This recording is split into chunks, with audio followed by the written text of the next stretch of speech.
ಇವತ್ತು ಮೂರನೇ ದಿವಸ ಟಾರ್ಗೆಟ್ ಅಚೀವ್ ಮಾಡೋದು. ಅದಕ್ಕಿಂತ ಮೊದಲು ಏನು ಹೇಳ್ಬೇಕಂತಂದ್ರೆ, ಇದು ಗ್ಯಾಮ್ಲಿಂಗ್ ಅನ್ನೋದು ಒಂಥರ ವಿಷ ಇದ್ದಂಗೆ. ಇದನ್ನು ಯಾರು ಆಡೋಕ್ಕೆ ಹೋಗಬೇಡಿ. ಯಾಕಂದ್ರೆ ಆಡಿದ್ರೆ ಮನೆ ಮಟ್ಟ ಎಲ್ಲ ಕಳ್ಕೊಂಡು ಹೋಗ್ಬೇಕಾಗುತ್ತದೆ. ಅದರಿಂದ ಏನು ಇದಾಗಲ್ಲ, ಲಾಸ್ಟ್ ಜೀರೋನೇ ಇದು. ಅದರ ಸಂಬಂಧ ನಾನು ಎಲ್ಲರಿಗೂ ಹೇಳೋದೇನಪ್ಪ ಅಂತಂದ್ರೆ, ನಾನು ವಿಡಿಯೋದಾಗ ಫಸ್ಟ್ ಹೇಳೋದು ಆಡೋಕ್ಕೆ ಹೋಗ್ಬೇಡಿ ಅಂತ ಹೇಳ್ತೇನೆ ನಾನು. ಆದ್ದರಿಂದ ದಯವಿಟ್ಟು ಯಾರು ಆಡಬೇಡ್ರಿ ಅಂತ ಹೇಳ್ತಾ ಇವತ್ತು ಮೂರನೇ ವಿಡಿಯೋ ಮಾಡ್ತಾಯಿದ್ದೀನಿ. ಇದು ನನ್ನ ವೈಯಕ್ತಿಕವಾಗಿ ಮೂರನೇ ದಿವಸ ಟಾರ್ಗೆಟ್ ಅಚೀವ್ ಮಾಡೋದು ಹೆಂಗಂತೇಳಿ ಇವತ್ತು ಟ್ರೈ ಮಾಡೋಣ. ಬನ್ನಿ ನೋಡೋಣ ಇವತ್ತು ಟಾರ್ಗೆಟ್ ಎಷ್ಟೈತೆ ಅಂತೇಳಿ ನೋಡಿ ಇದನ್ನು ಮಾಡೋಕ್ಕೆ ಬರ್ತೈತಿ. ಬರ್ರಿ ನೋಡೋಣ.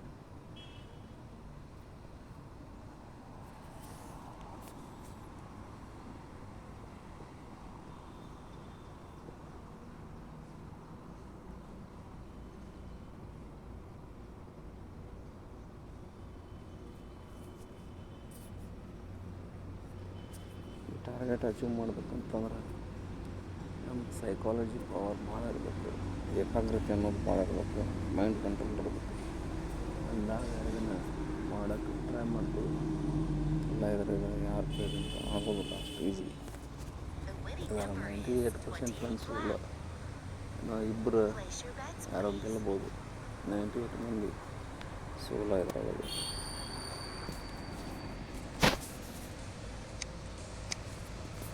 ನೋಡೋಣ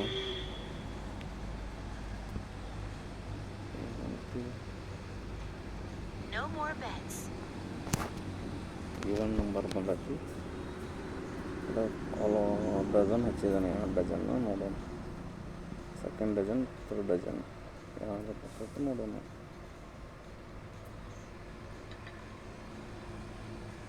ಇವನ್ ನಂಬರ್ ಬಂತು. Target The winning number is 16 red. Place your bets, please. bet ಹಚ್ಚೋಣ. bet ಹಚ್ಚಿ ನೋಡೋಣ ಟಾರ್ಗೆಟ್ ಅಚೀವ್ ಆಗುತ್ತೆ ಇಲ್ಲ. ಟಾರ್ಗೆಟ್ ಅಚೀವ್ ಆಯ್ತಂದರೆ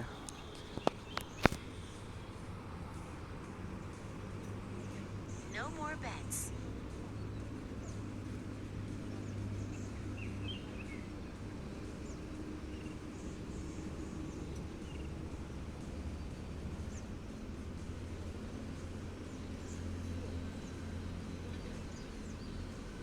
ಇದು ಹೋಯ್ತು, ಓಡ್ ಬಂತು, ಇದು ಹೋಯ್ತು.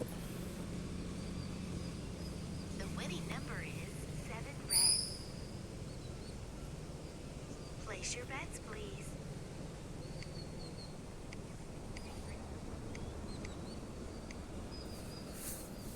ನೋಡೋಣ ಈಗ ಬರ್ತಾ ಇಲ್ಲ. ಇದ್ರೊಳಗೆ ಸ್ಟಾಪ್ ಲಾಸ್ ಮುಖ್ಯ. ಅಂದರೆ ನಮ್ಮ ಬ್ಯಾಂಕ್ ರೂಲ್ ಜೀರೋ ಮಾಡ್ಕೊಳಕ್ಕೆ ಹೋಗ್ಬಾರ್ದು. ಬ್ಯಾಂಕ್ ರೂಲ್ ಜೀರೋ ಆದ್ರೆ ಅಲ್ಲೆಲ್ಲ ಸಾಲ ಮಾಡಿ ಹಾಕೋದಾಗ್ತದೆ. ಅದಕ್ಕೆ ಸ್ಟಾಪ್ ಲಾಸ್ ಮುಖ್ಯ. ಇದಕ್ಕೆ ಸ್ಟಾಪ್ ಲಾಸ್ ಹಾಕಿ ಆಡಬೇಕು.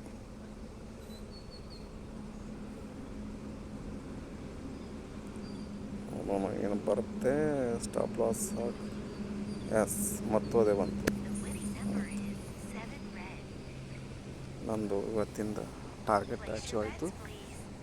ಭಾಳ ಆಸೆ ಪಡಬಾರದು, ಇಷ್ಟೇ ಸಾಕು. ಟಾರ್ಗೆಟ್ ಅಚೀವ್ ಆದಿಂದ ಬಿಟ್ಟು ಬಿಡಬೇಕು. ಅದನ್ನು ಗಳಿಸೋರು ಇರ್ತತಿ, ಆದ್ರೆ ಹಂಗೆ ಇದನ್ನು ಆಡೋಕೆ ಹೋಗ್ಬಾರ್ದು. ಆಸೆ ಹಚ್ಚೋರು ನಾವು ಆಸೆ ಪಡೋಕೆ ಹೋಗ್ಬಾರ್ದು. ನಮ್ಮ ಟಾರ್ಗೆಟ್ ಎಷ್ಟು ಇರ್ತೈತಲ್ಲ ಅಷ್ಟೇ ಹಿಟ್ ಆಗ್ತವೆ. ಇವತ್ತಿನ ವಿಡಿಯೋ ಇಷ್ಟೇ. ಧನ್ಯವಾದಗಳು.